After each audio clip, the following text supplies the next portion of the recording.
Θέλω να σας ευχαριστήσω που μαζευτήκαμε και σήμερα στην συγκέντρωση αυτή. Η συγκέντρωση μέσα στην Εκκλησία λέγεται σύναξη. Και είναι πολύ βαριά η έκφραση αυτή, η σύναξη. Κυρίως σύναξη ονομάζουμε όταν τελούμε τη Θεία Λειτουργία. Όταν ο ιερέας βρίσκεται στην Αγία Τράπεζα και ο λαός είναι εδώ μαζεμένος, ο κόσμος, εσείς δηλαδή, αυτό το λέμε κυρίως σύναξη. Αλλά σύναξη είναι και ό,τι γίνεται μέσα στο ναό, μέσα στη Θεία, μέσα στην Εκκλησία. Αυτή η συνάντηση που έχουμε αραιά και που όταν βρισκόμαστε μου δίνει πολύ μεγάλη χαρά και εμένα και χαίρομαι όταν και εσείς μου λέτε ότι αυτά που λέμε τα σκεφτόμαστε μετά, τα συζητάμε και με άλλους, με τους συγγενείς μας, με τους φίλους μας και προβληματιζόμαστε γύρω από διάφορα θέματα. Σήμερα ήθελα να σας πω δύο πραγματάκια εισαγωγικά για τα Χριστούγεννα, γιατί τα Χριστούγεννα είναι πολύ κοντά μας πλέον. Λίγες μέρες μας χωρίζουν από αυτά.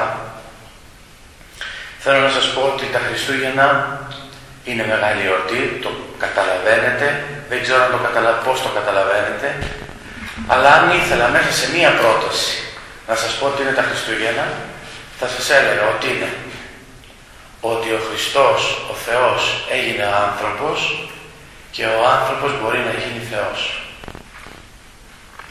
Αυτή είναι η πεμπτουσία, το ζουμί, το νόημα του Χριστουγέννου. Ο Χριστός, ο Θεός, έγινε άνθρωπος και ο άνθρωπος μπορεί να γίνει Θεός. Μπορεί να γίνει Θεός ο άνθρωπος? Ναι. Αφού ο Χριστός έγινε άνθρωπος, μπορεί να γίνει και το αντίστροφο. Βέβαια, να μην μπερδευτείτε και νομίσετε ότι ο άνθρωπος μπορεί να γίνει Θεός κατά φύση που λέμε, ακριβώς Θεός. Είναι ένα άλλο μεγάλο μάθημα αυτό, ότι ο Θεός χωρίζεται σε φύση και ενέργειες. Μπορεί να γίνει Θεός κατά χάρη. Έτσι λέμε στη θεολογία. Θα ήθελα να σας τονίσω να μην μπερδευτείτε από τα πολλά λαμπάκια, τα πολύχρωμα που θα δείτε αναμένα και νομίζετε ότι αυτό είναι Χριστούγεννα. Αυτό δεν είναι Χριστούγεννα. Αν μέσα σου δεν έχεις Χριστό, όλα αυτά φαντάζουν τουλάχιστον περίεργα. Προσπαθούν οι άνθρωποι να αλλάξουν την ψυχολογία τους, βάζοντας ας πούμε ένα δέντρο μέσα στο σπίτι ή στολίζοντας το σπίτι τους. Αλλά αυτό βλέπουν ότι δεν αλλάζει κάτι. Μάλλον ένα μεγαλύτερο κενό δημιουργεί μέσα στην ψυχή του ανθρώπου. Και καταλαβαίνεις εκ του αποτελέσματος ότι αυτό δεν είναι τελικά Χριστούγεννα, δεν είναι αυτό που θέλει ο Θεός από εμάς να ζούμε για τα Χριστούγεννα. Το μεγάλο πρόβλημα είναι ότι ενώ εμείς πρέπει να πετύχουμε αυτό το πράγμα, δηλαδή να γίνουμε θεοί, θέλω να σας το πω, το έχω πει και άλλη φορά και να το έτσι, αν μπορούσα μέσα στην καρδιά σας έτσι να το έλεγα με δύναμη αυτό. Δεν ήρθαμε στον κόσμο ούτε για να βρούμε δουλειά, ούτε για να είμαστε άνεργοι, ούτε για να κάνουμε οικογένεια, ούτε για να γίνουμε καλόγεροι. Αυτά είναι πράγματα που πρέπει να κάνουμε, αλλά μην χάνουμε το στόχο μας. Στόχος μας είναι τα Χριστούγεννα. Στόχος μας είναι να γίνω Θεός. Βλέπω την απογοήτευση στα νέα παιδιά, σε εσάς δηλαδή, οι οποίοι ξεκινούν μια κοινή πορεία, ας πούμε, για το γάμο και αποτυχάνουν πάρα πολύ γρήγορα. Γιατί απλά δεν έχουν καταλάβει γιατί παντρεύονται. Δεν υπάρχει όραμα για αυτό το γάμο. Και το όραμα δεν μπορεί να είναι τα παιδιά. Παντρεύτηκα, λέει, για να κάνω παιδιά. Και άμα δεν κάνεις παιδιά, τι σημαίνει μετά? Πού είναι? Τι κάνεις? Γιατί παντρεύτηκες? Δεν παντρευόμαστε γι' αυτό. Ο σκοπός του καθενός μας είναι να βρει το Θεό.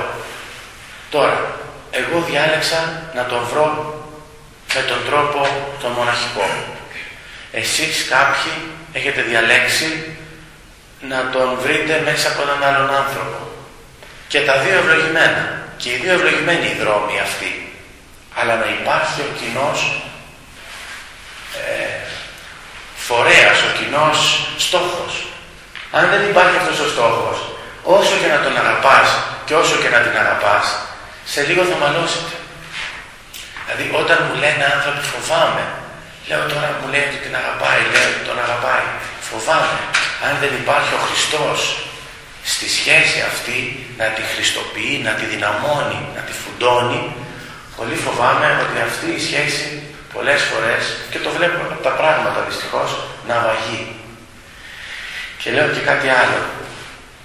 Στο θέμα μου είμαι.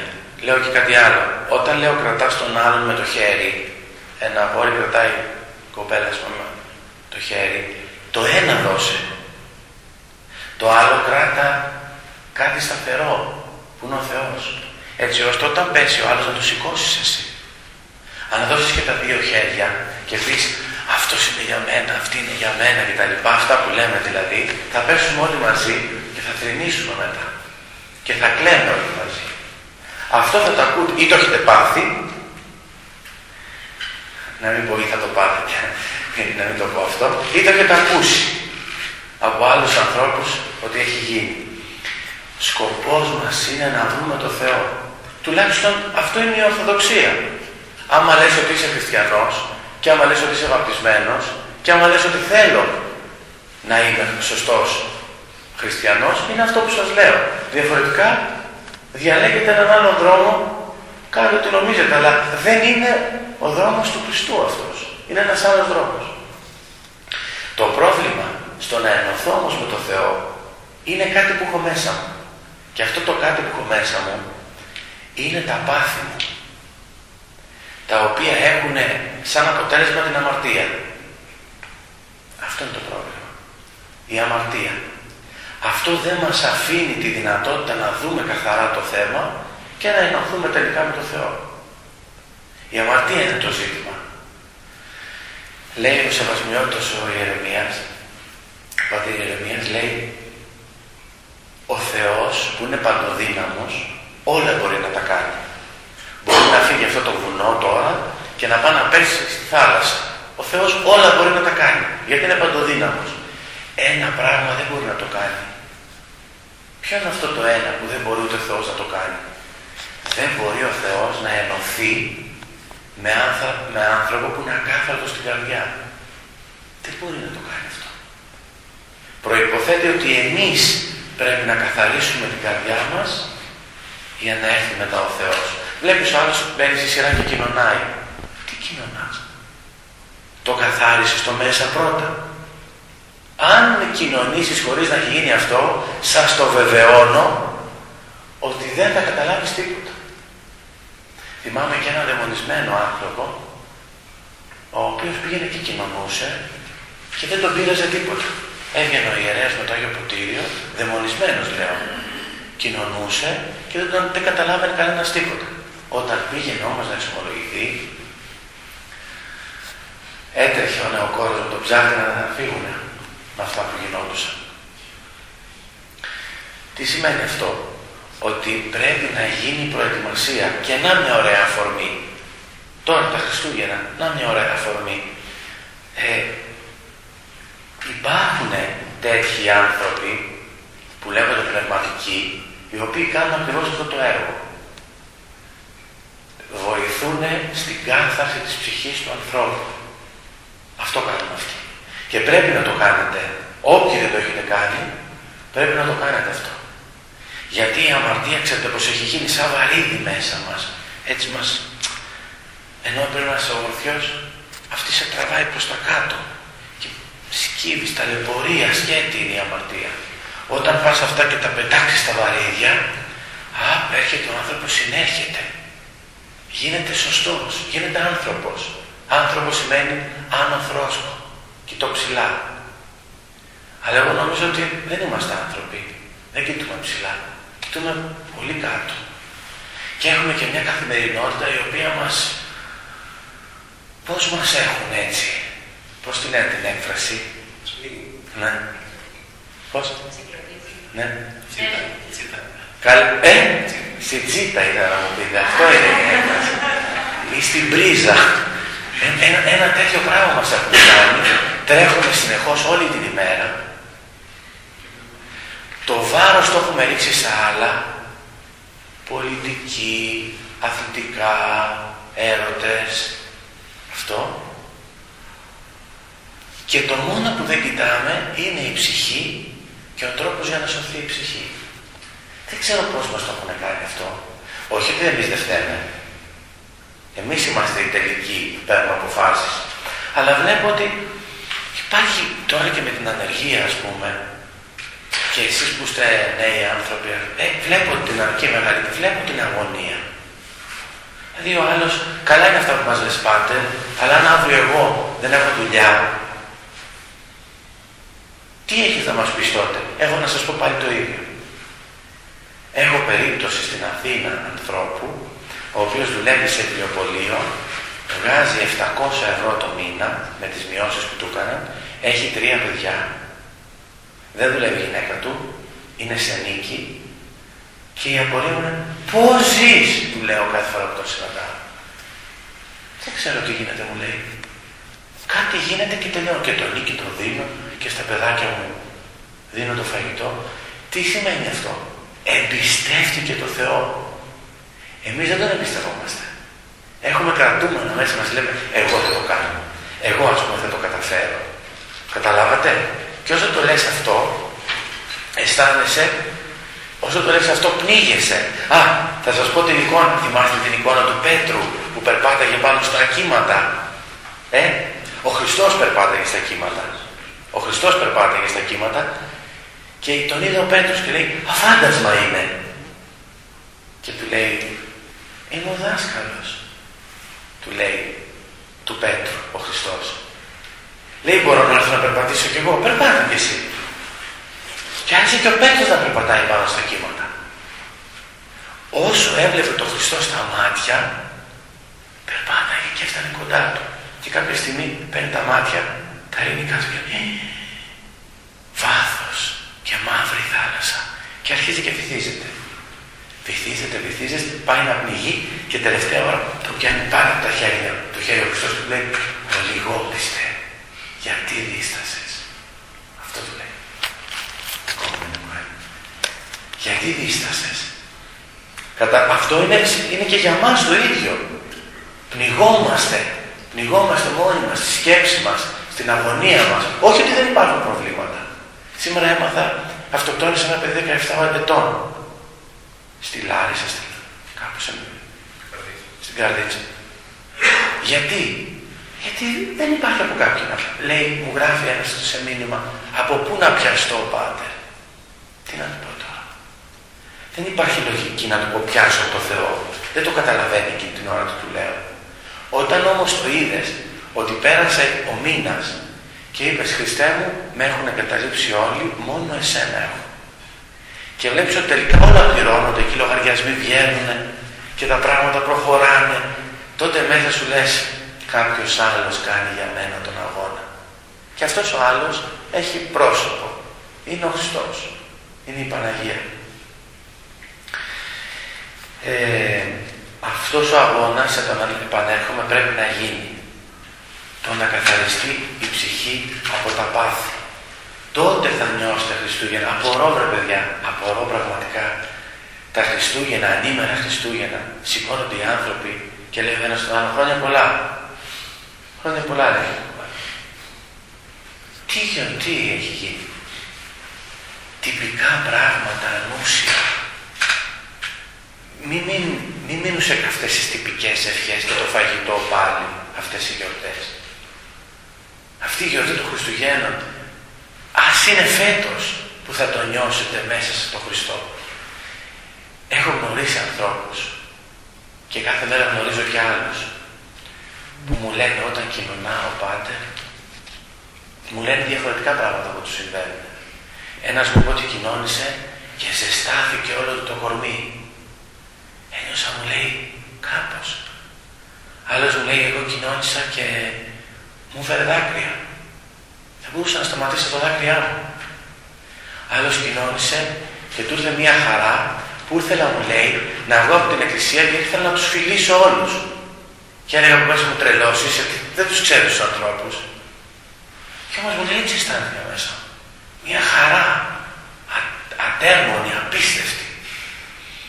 Αυτό όμως προϋποθέτει, επαναλαμβάνω, ότι έχει γίνει προετοιμασία. Διαφορετικά, η Θεία Κοινωνία είναι δύο πράγματα. Είναι φως, είναι και φωτιά. Η Θεία Κοινωνία είναι φως, είναι και φωτιά. Είναι φως για αυτούς που έχουν προετοιμαστεί και είναι φωτιά για αυτούς που δεν έχουν προετοιμαστεί. Τώρα θα σας πω και ένα άλλο. Αυτός είναι ο κανόνας. Αλλά έχω δει και εξαιρέσεις στον κανόνα. Ήρθε κάποτε, όταν ήμουν παπάς στην Ινόη Αττικής, ένα παιδί το πρωί στη Θεία Λειτουργία μπήκε μέσα από το ιερό, μπήκε μέσα στο ιερό, με περίμενε, μου λέει, πάτε, ξέρετε, θέλω να κοινωνήσω. Του λέω, ωραία, έχεις, του λέω, προετοιμαστεί και αυτά? Όχι. Του λέω, τι έφαγες εχθές? Τώρα τι να το ρωτήσω, δεν μπορούσα πιο προσωπικά πράγματα να ρωτήσω εκείνη την ώρα. Λέω, τι έφαγες εχθές? Κρέας αυτό, μου λέει. Ναι, αλλά θέλω να κοινωνήσω, μου λέει. Το θέλω, δηλαδή το καταλαβαίνεις, το θέλω. Δεν μπορούσα να το σταματήσω. Ο κανόνας έλεγε να του πω όχι. Και του το είπα. Αλλά δεν μπορούσα να σταματήσω αυτό το θέλω που μου έλεγε. Και μου το έλεγε με όλη του την ύπαρξη. Κοινώνησε. Πιστεύω ότι αυτός ο άνθρωπος δεν θα έχει ξεχάσει ποτέ αυτή τη Θεία Κοινωνία. Μέχρι να πεθάνει θα τη θυμάται. Με τη χαρά που ένιωσε. Πιστεύω ότι άλλαξε μετά από αυτή τη Θεία Κοινωνία. Άλλαξε. Ο κανόνας μου έλεγε να πω όχι. Αλλά σας είπα, δεν μπορούσα να αντισταθώ σε αυτό την ορμή που είχε για να κοινωνήσει. Δεν μπορεί όμως και να καταργηθεί και ο κανόνας αυτός. Και τελειώνω αυτό το εισαγωγικό, φαντάσου πως θα είναι το μάθουνε τόσο το εισαγωγικά. Λοιπόν, και τελειώνω λέγοντάς σας ότι ο Θεός, μην μπερδευτείτε ποτέ, μας αγαπάει πιο πολύ από όλους. Από τη μάνα μας πιο πολύ, από τον πατέρα μας πιο πολύ, από τα αδέρφια μας πιο πολύ. Από κάθε άνθρωπο πάνω στη γη, πιο πολύ μας αγαπάει ο Χριστός. Γιατί τόσο πολύ πάτε? Γιατί κατέβηκε και πήρε τη σάρκα μας. Τη σάρκα τη δική μου, τη δική σας τη σάρκα. Αυτή τη σάρκα και τη θέωσε. Αυτό, αν μπορούσαμε να το διανοηθούμε, αν μπορούσαμε να συλληφθεί μέσα στις σκέψεις μας τι είναι αυτό, θα πρέπει να είμαστε πολύ χαρούμενοι. Θα έπρεπε να βγούμε σήμερα έξω, από εδώ φεύγοντας και να πούμε είμαι χαρούμενος. Είμαι χαρούμενος. Ο Χριστός με αγαπάει. Και κανένας δεν με αγαπάει, με αγαπάει ο Χριστός. Αυτό, επαναλαμβάνω, δεν είναι θεωρία. Για κάποιον που το παλεύει, καταλαβαίνει τι λέω. Για κάποιον που δεν το παλεύει, ας το σκεφτεί μόνο. Αλλά πραγματικά σας λέω, είναι βίωμα αυτό. Να νιώσεις δηλαδή την αγάπη του Θεού και να νιώσεις ότι ο Θεός είναι δίπλα σου. Και ότι σε νοιάζεται πολύ. Σε νοιάζεται πολύ. Είναι από πάνω σου και σε νοιάζεται. Η πιο ωραία εικόνα είναι αυτή. Η σχέση Θεού και ανθρώπου. Είναι το παιδάκι, το μικρούλι, μερικά χρονάκια, που έχουν πάει πρώτη φορά στη θάλασσα με τον πατέρα και προσπαθεί να το μάθει κολύμπι. Έχει βάλει από κάτω τα χέρια του ο πατέρας και λέει στο παιδί, κολύμπα, κολύμπα, κούνα χέρια, κούνα, κούνα. Και αρχίζει αυτό εκεί πέρα, κάνει και τα λοιπά και καλά τα πάει. Κάποια στιγμή έχει πάρει τα χέρια του ο πατέρας και το έχει αφήσει μόνο του. Και το παιδάκι αρχίζει και βυθίζεται και όλα αυτά. Και πάντα έρχεται πάλι ο πατέρας από κάτω, λέει, εδώ είμαι. Αυτή είναι η σχέση πάρει τα χέρια είναι η δυσκολία. Όταν δηλαδή μας αφήνει να παλέψουμε λίγο μόνοι μας, χωρίς να νιώθεις ότι είναι δίπλα σου. Αυτή είναι η πιο δύσκολη μάχη. Αλλά όταν το παλεύεις, πάλι έρχεται εκείνος. Λοιπόν, σήμερα, πολύ σύντομα τώρα, θέλω να σας πω, κοιτάξτε πώς έχω γράψει και τίποτα δεν σας λέω. Σας βλέπω κουρασμένους. Θέλω να σας πω για έναν Άγιο, γιατί ο καθένας προβάλλει όποιον θέλει. Η τηλεόραση προβάλλει τον τάδε μεγάλο ποδοσφαιριστή, ξέρω εγώ, ο άλλος τον άλλον. Εγώ πρέπει να προβάλλω αυτούς.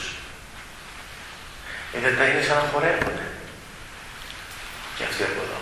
Μόνο χέρι-χέρι δεν έχουν πιαστεί. Είναι μια πολύ ωραία παρέα. Πολύ ωραία παρέα έχουμε. Και μακάρι να βγούμε κι εμείς αυτή την παρέα. Αλλά είναι λίγο δύσκολο.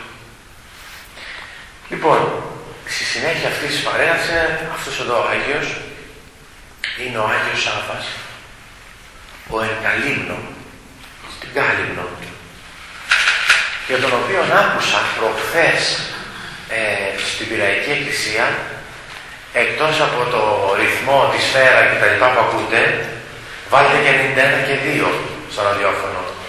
Εντάξει, δρόμος, FM και αυτά. Να υπάρχει μια επιλογή. Έχει 1, 2, 3, 4. Καλό είναι να υπάρχει μια επιλογή τέτοια και να ακούτε Πειραϊκή Εκκλησία, λέει φοβερά πράγματα. Ακούγονται φοβερά πράγματα, πολύ όμορφες ομιλίες, μαθαίνεις πάρα πολλά πράγματα. Και εγώ έτσι έκανα, προχθές είχα τα ακουστικά το βράδυ και άκουγα έναν άνθρωπο που διάβαζε αυτό το βιβλίο. Δεν ήξερα τι είναι από αυτό το βιβλίο. Πήρα τηλέφωνο στην Πειραϊκή Εκκλησία. Έναν φίλο μου. Ο φίλος μου έδωσε το τηλέφωνο αυτού που έκανε την αυτή. Έπρεπε τώρα να δω ποιος και τι. Μου έδωσε το τηλέφωνο αυτού που έκανε την εκπομπή. Μιλήσαμε στο τηλέφωνο, μου είπε ποιο βιβλίο και σήμερα πήρα το λεωφορείο και πήγα στην Αθήνα μόνο γι' αυτό. Ξέρετε τι χαρά έχω που το έκανε αυτό. Εδώ ο άλλος κάνει χιλιόμετρα και να πάει να κάνει αμαρτία. Και το σχεδιάζει και πώς θα την κάνει την αμαρτία. Θεωρώ πολύ χαρούμενο τον εαυτό μου που ξεκίνησα από το σπίτι μου πρωί για να πάω να πάρω αυτό το βιβλίο. Μόνο γι' αυτό. Δεν είχα άλλο λόγο στην Αθήνα να πάω. Και μάλιστα που μπήκα στα λεωφορεία, δεν έχω αυτοκίνητο, εκεί με τους Πακιστανούς, αυτά. Είχα χρόνια να το δω πώς είναι. Με όλους εκεί τους αισθανόμουν μειονότητα μέσα στο λεωφορείο. Τέλος πάντων, πήγα και πήρα αυτό το βιβλίο και από αυτό έχω να σας διαβάσω μόνο μερικά κομματάκια. Αντέχετε? Εντάξει. Είστε πολύ καλοί. Πώς είπατε? Ναι. Λοιπόν, είναι ο Άγιος Σάββας, έτσι. Ο Ενκαλύμνο, είπαμε. Πολύ κοντινός μας Άγιος. Το 1942 πέθανε, κοιμήθηκε. Πολύ κοντινός μας Άγιος. Υπάρχει στην πρώτη φωτογραφία και από το λείψανό του, από την κάρα του, είναι σχεδόν όλος άφθορο το σώμα του. Εκτός από λίγο το κεφάλι του που είχε αλλοιωθεί, όλο το σώμα. Λοιπόν, ακούστε γι' αυτό δύο πραγματάκια, γιατί πρέπει να το προβάλλουμε. Πρέπει να τους προβάλλουμε αυτούς. Ακούστε. Ο Άγιος Σάββας γεννήθηκε το 1862 στην Ηρακλήτσα της Ανατολικής Θράκης κοντά στην Κωνσταντινούπολη. Είναι η περιοχή αυτή. Και εργάστηκε σαν παντοπόλης. Έχουμε Αγίους από όλα τα επαγγέλματα. Από όλα τα επαγγέλματα. Γιατρούς, συλλουργούς, γεωργούς, ό,τι μπορείτε να φανταστείτε. Έχουμε Αγίους. Και αφού φλέχθηκε από την αγάπη του για το Θεό, 12 χρονών έφυγε για το Άγιον Όρος για να γίνει μοναχός. Εκεί βρήκε ένα καλό γέροντα, ένα καλό πνευματικό, το γέροντα Ιάκωβο της Καλύβης της Κοιμήσεως του Θεού. Μετά από εκεί, κάθισε λίγα χρόνια, πήγε στα Ιεροσόλυμα και υπηρέτησε στον Πανάγιο Τάφο. Μεγάλωνε, το 1894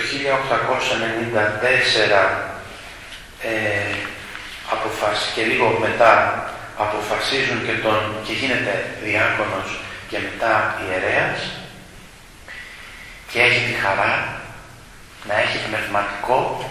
Ποιον λέτε? Όχι. Τον Άγιο Νεκτάριο. Φαντάσου τώρα, αν έχεις τέτοιο πνευματικό, τι θα βγει το παιδί, το πνευματικό παιδί. Είχε τον Άγιο Νεκτάριο γέροντα.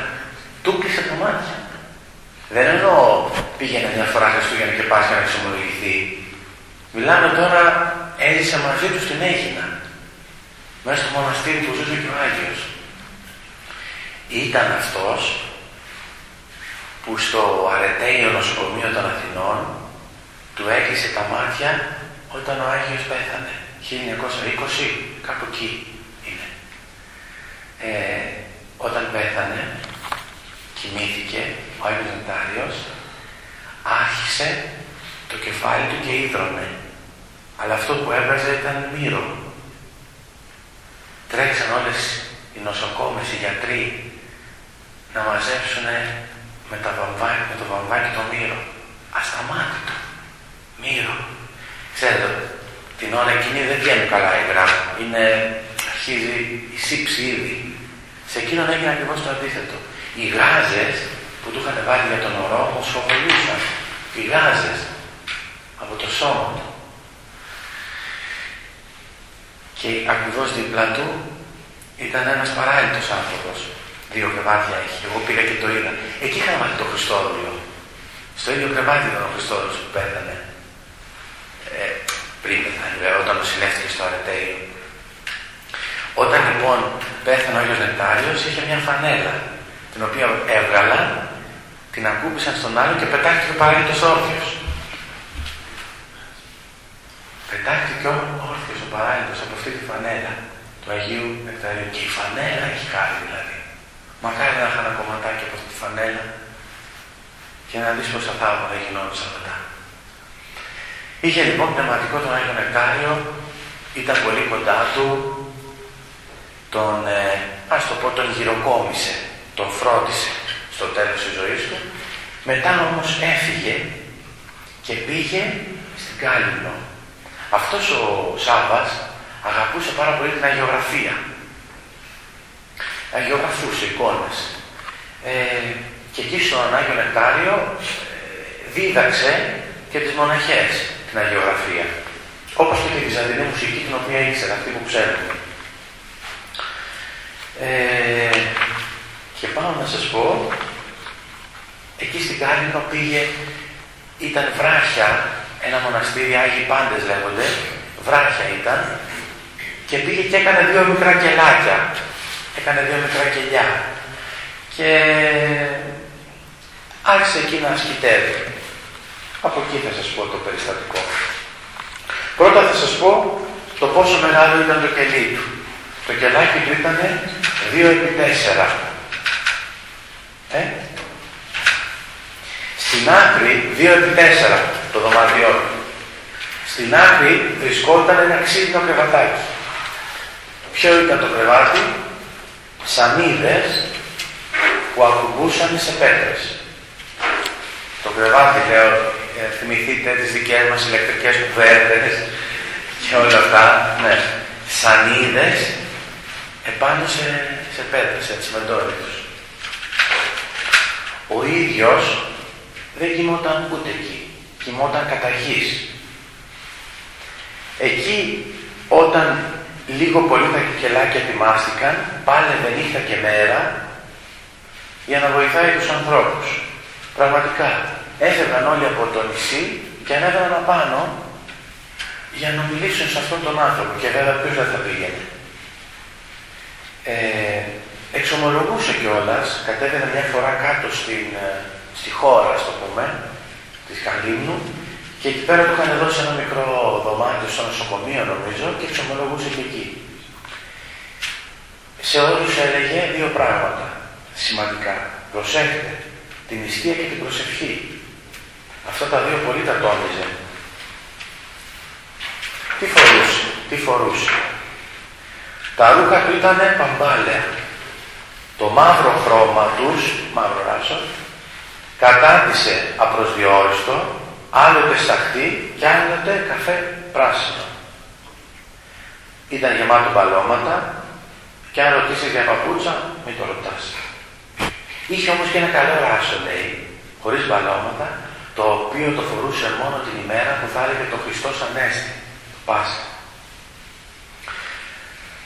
Τελείως κατάσαρκα μέσα φορούσε ρούχα από γιδότριχα, σκληρά και ενοχλητικά. Γιατί? Για να του λιγοστεύουν τον ύπνο, ώστε να προσεύχεται περισσότερο. Κατάφερε και κοιμόταν 2 ώρες μόνο μέσα στην ημέρα. Μερικοί ιερείς, που στην περίπτωση μας είναι παπάδες, γιατί οι ιερείς είναι καλύτεροι, μου ακούγεται καλύτερα, δεν τον συμπαθούσαν και του κάνουν και πόλεμο. Δεν μπορούσαν να αντέξουν 2 πράγματα. Ότι υπήρχαν, ότι δεν έπαιρνε χρήματα από κανέναν, άρα τους χάλαγε σειρά, δεν έπαιρνε χρήματα ποτέ. Και το δεύτερο, ότι ο κόσμος τον αγαπούσε πάρα πολύ. Και γιατί να τον ζηλεύεις για αυτό το πράγμα? Ωραίο, δεν είναι, κάτω κι εσύ. Αλλά όταν, τι λέει η παροιμία, όσα δεν πιάνει αλεπού, αυτό γινόταν με τον Άγιο, δεν του φτάνουν δηλαδή την κακοπάθεια που είχε, ταλαιπωριόταν και από διάφορα άλλα θέματα. Υπήρχε τότε, οι Ιταλοί ήταν, λέει, οι Ιταλοί, πες τον Νίκο, ήταν η ιταλοκρατούμενη περιοχή, γι' αυτό και αποφάσισαν οι κληρικοί, οι Ορθόδοξοι, δεν ξέρω τώρα πώς ακριβώς το ιστορικό κομμάτι, να κλείσουν τις εκκλησιές. Αποφάσισαν να κλείσουν τις εκκλησιές λόγω κινδύνου, δεν ξέρω τι ακριβώς, δεν το γνωρίζω. Οι κληρικοί όλοι συνελήφθησαν και οδηγήθηκαν στην Κο. Εκεί τους φυλάκισαν. Μαζί τους ήταν και ο Άγιος Σάββας, ο πατήρ Σάββας τότε. Το κλείσανε στο κελί, όχι 33, 70. Τον πατέρα Σάββα το κλείσανε μόνο του στο κελί 70, που ήταν τόσο μικρό και στενό, ώστε μόνος όρθιος μπορούσες να σταθείς. Τη νύχτα ο φύλακας, ξαφιασμένος, είδε φως. Πολύ φως στο κελί 70. Ενώ είχαν ερευνηθεί και είχαν απαγορευτεί να έχουν οποιοδήποτε αντικείμενο μαζί τους οι φυλακισμένοι. Ειδοποίησε αμέσως αξιωματικούς και αφού μουρμούρισε βρίζοντάς τον, έφτασε στο κελί 70. Ο φυλακισμένος ασκητής ήταν λουσμένος ολόκληρος μέσα στο φως, καθώς έμενε αναγκαστικά όρθιος και με τα χέρια υψωμένα σε στάση προσευχής. Ο αξιωματικός φοβήθηκε πολύ και αμέσως έδωσε εντολή να τον βγάλουν έξω από το κελί. Του είπε, είσαι ελεύθερος. Κάποιοι προσθέσανε ότι του έδωσε και ένα βαρκάκι για να πάει από την Κο απέναντι στην Κάλυμνο. Ο πατήρ Σάββας δεν ήξερε να οδηγεί τη βάρκα. Κι όμως το βαρκάκι έφτασε στην Κάλυμνο.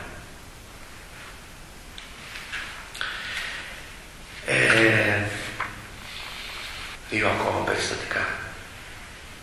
Προσευχόταν πάρα πολύ για τους ασθενείς.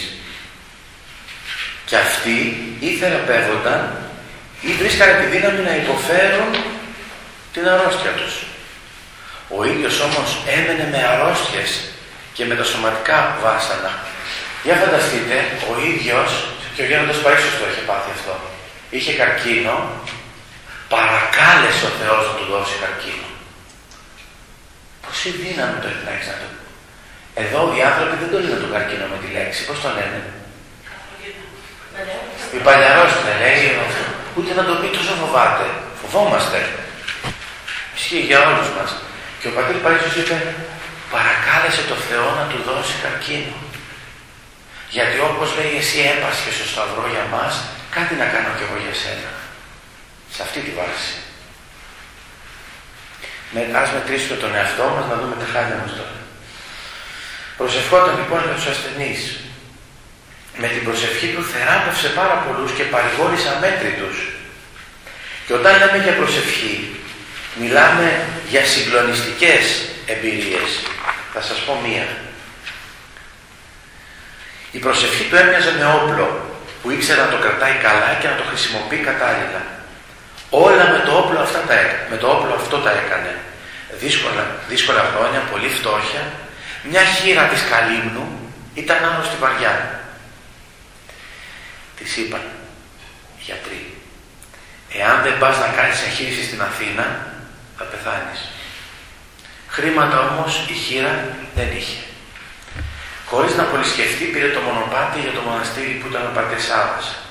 Τρόμαξε να φτάσει με το γαϊδουράκι, άρρωστη καθώς ήταν, ανέβηκε ψηλά στο κελί του. Γέροντα, να με κάνεις καλά. Οι γιατροί μου είπαν να πάω στην Αθήνα να κάνω εγχείρηση. Εγώ, παιδί μου, πώς να σε κάνω καλά? Δεν έχω λεφτά να σου δώσω για να πας στην Αθήνα. Εσύ, γέροντα, μπορείς. Μανά, κοίτα το σιρτάρι. Δεν έχει καθόλου χρήματα να σου δώσω. Μα δεν θέλω να πάω στην Αθήνα. Εσύ θα με κάνεις καλά. Ο γέροντας ένιωσε πολύ άσχημα. Προβληματίστηκε.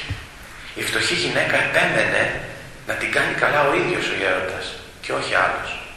Προσπάθησε πάλι και πάλι, δεν μπόρεσε να τη μεταπείσει. Τότε τη ρώτησε, πιστεύεις με όλη σου την ψυχή ότι με προσευχή θα γίνεις καλά? Αν έχεις πολύ πίστη θα γίνεις καλά. Τον βεβαίωσε με συγκλονιστική σιγουριά η γυναίκα. Της έδωσε να βάλει τη ζώνη του στη μέση της και την άφησε να φύγει. Άρχισε αμέσως προσευχή και νηστεία και η γυναίκα θεραπεύτηκε. Επανέρχομαι λίγο στη διατροφή του. Έτρωγε μια φορά την ημέρα. Όλο το χρόνο έτρωγε μία χούφτα κάθε μέρα στάρι. Ούτε λάδι. Τίποτα. Το μόνο που έκανε ήταν την ημέρα του Πάσχα σε ένα κατσαρολάκι που είχε να βάζει ένα κόκαλο από ψάρι για να παίρνει τη μυρωδιά.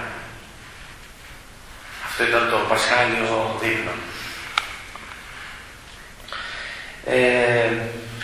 Κρέας δεν έτρωγε, ψάρι έλεγε ότι δεν πρέπει να τρώει και τα λοιπά. Κάποτε λέει είδε ένας από τα, είχε μερικούς μοναχούς μαζί του, ήταν βράχια αλλά είχε λίγο χώμα και έβαλε και έγινε ένα μπελάκι και έβαλε κάτι στα φύλλα. Και ένα το κουτάει είπε γρήγορα κόφτε τα και δώστε τα στους ανθρώπους. Δεν κάνει εμείς να φάμε τέτοια πράγματα.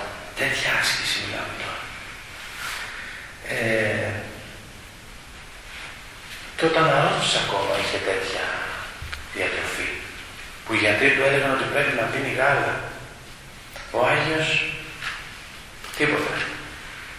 Η ακτιμοσύνη του. Η ακτιμοσύνη τι σημαίνει? Ο μοναχός πρέπει να έχει 3 στοιχεία. Παρθενία, υπακοή και ακτιμοσύνη. Ακτιμοσύνη σημαίνει να μην έχεις τίποτα. Ούτε σπίτια, ούτε οικόπεδα, ούτε μέρημνες, τίποτα. Ο μοναχός έχει και την ακτιμοσύνη. Και ακούστε ένα ωραίο που έκανε με τους εργάτες που του φτιάχνουν κάποια πράγματα στο κελί του εκεί.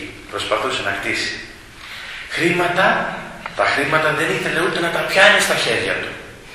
Επειδή ήθελε να χτίσει τα κελιά πάνω στους Αγίους Πάντες, κάποιοι που το ξέρανε του δίνανε λίγα χρήματα για τους μαστόρους και τα υλικά. Ο ίδιος δεν τα γνώριζε τι είναι το κάθε νόμισμα. Και το βράδυ στους μαστόρους ή στον άνθρωπο που έφερε τα υλικά του έλεγε άνοιξε το σιρτάρι και πάρε τον κόπο σου. Κάποιοι έπαιρναν λιγότερα, μα κάποιοι έπαιρναν περισσότερα, αν υπήρχαν. Αυτό με το σιρτάρι μέσα εκεί στο δωμάτιό του το είχε πολύ. Αν είχε έρθει βράδυ και υπήρχαν εκεί χρήματα, θα έπρεπε οπωσδήποτε να τα δώσει.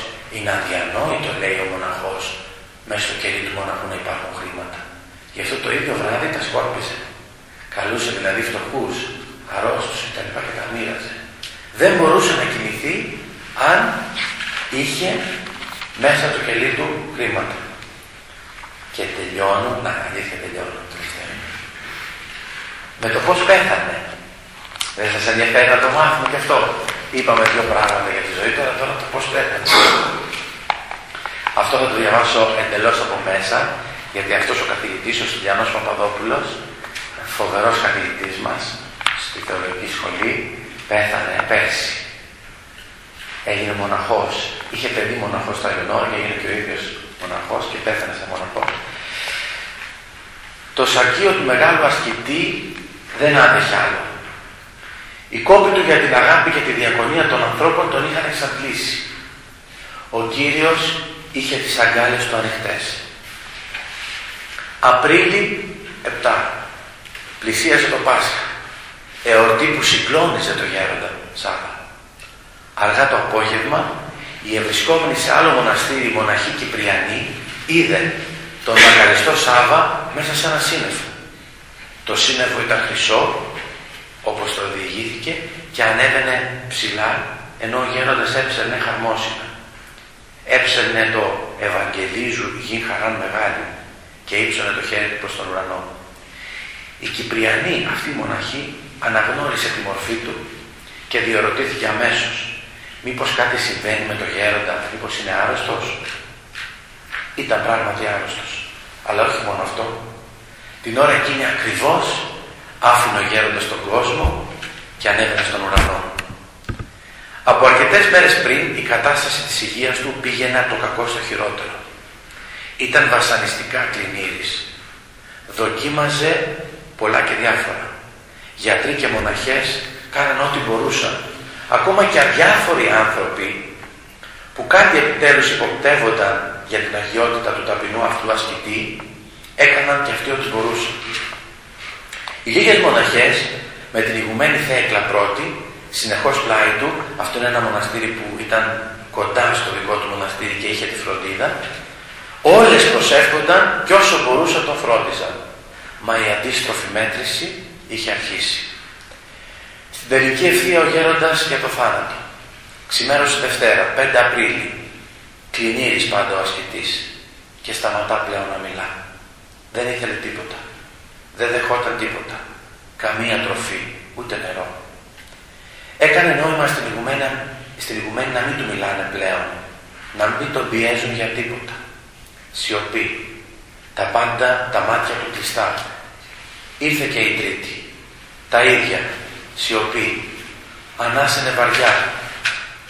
Ελαφρύς ρόγχος. Ελπίδα πλέον για ανάκαμψη καμία. Έφτασε και η Τετάρτη. Η μεγάλη γιορτή της Αναστάσεως πλησίαζε. Στο μοναστήρι χαρμολύπη. Χαρά για την Ανάσταση, λύπη για το γέροντα. Ποια ήταν περισσότερη και ποια λιγότερη.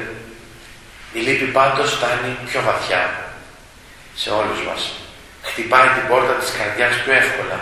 Τα πάθη του Χριστού τα καταλαβαίνουμε, τα νιώθουμε περισσότερο από ό,τι την Ανάσταση. Η ηγουμένη συνεχώς δίπλα του, η σιωπή απέραντη. Ακουγόταν μόνο η δύσκολη και βαθιά αναπνοή του, τα μάτια κλειστά. Πέρασε το μεσημέρι. Τη χρονιά εκείνη του Ευαγγελισμού ο γέροντας δεν έφαγε όπως κάθε χρόνο 2 κομματάκια βακαλάου βρασμένα σε ένα μπρίκι. Ο Θεός είχε αλλιώς αποφασίσει. Αντί για τα κακοβρασμένα αυτά κομματάκια, είχε ετοιμάσει για αυτόν βασιλικό δείπνο. Το απόγευμα η αναπνοή του ήπια μα δύσκολη. Ο ήλιος όλο και κατέβαινε λες και ζήταγε ανάπαυση. Ανάπαυση αναζητούσε και το χιλιοκτυπημένο σαρκείο του γέροντα ασκητή. Και ο Θεός του την έδωσε, γρήγορα μάλιστα. Στην απόλυτη σιωπή και προσμονή, ξαφνικά, ο γέροντας άνοιξε τα μάτια. Ήσαν χαρούμενοι, γελαστά. Και συγχρόνως, ενώ για μέρες πολλές δεν είχε καθόλου δυνάμεις να κινηθεί, σήκωσε τα χέρια του και τα χτύπαγε απαλά σαν να χειροκροτούσε. Και ακόμα περισσότερο, κοιτάζοντας ψηλά, τον ακούσαν να λέει με ιερό ενθουσιασμό «Ο Κύριος, ο Κύριος, ο Κύριος». Και πάλι με τα αδύνατα χέρια ψηλά έλεγε «Ο Κύριος». Αμέσως έκλεισε τα μάτια και άφησε την τελευταία του πνοή. Τόσο απλά, τόσο ιερά.